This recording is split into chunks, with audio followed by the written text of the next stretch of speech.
Golden গ্লোবসের ৮২তম আসর সঞ্চালনা করবেন অ্যামি অ্যাওয়ার্ড মনোনীত আমেরিকান কমেডিয়ান ও অভিনেত্রী নিকি গ্লেজার। ২৮শে আগস্ট আয়োজকদের পক্ষ থেকে এই ঘোষণা দেওয়া হয়। আসন্ন এই আসর বাংলাদেশের জন্য বিশেষভাবে গুরুত্বপূর্ণ হতে চলেছে।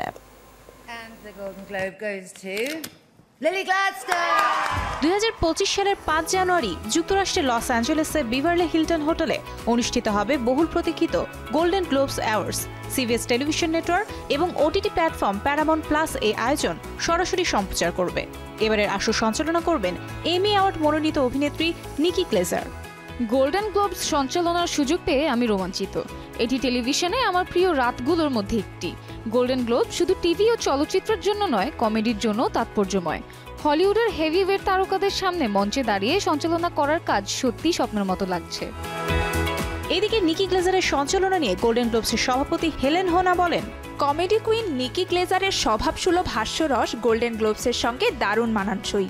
তিনি নিশ্চিতভাবে আমাদের এবারের অনুষ্ঠানে অন্যরকম চঞ্চলতা ও স্বতঃস্ফূর্ততা দেখাবেন, যা দর্শকদের পুরো সময় জুড়ে বিনোদন দেবে।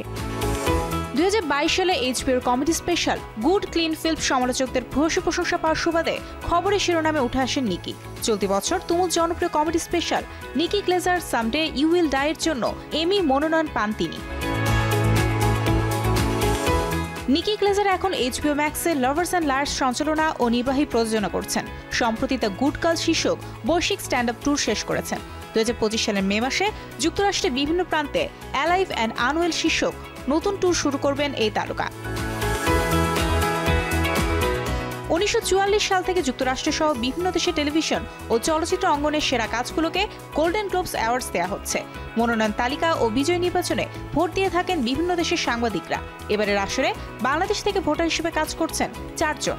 অ্যাওয়ার্ডসে প্রাথমিকভাবে মনোনীত চলচ্চিত্রগুলো দেখে ভোট দেবেন তারা। বিজয় নির্বাচিত হবে তাদের ভোটে। তাই বাংলাদেশের জন্য অনুষ্ঠানটি বিশেষভাবে গুরুত্বপূর্ণ হয়ে থাকছে। Mario Sen, showbiz tonight.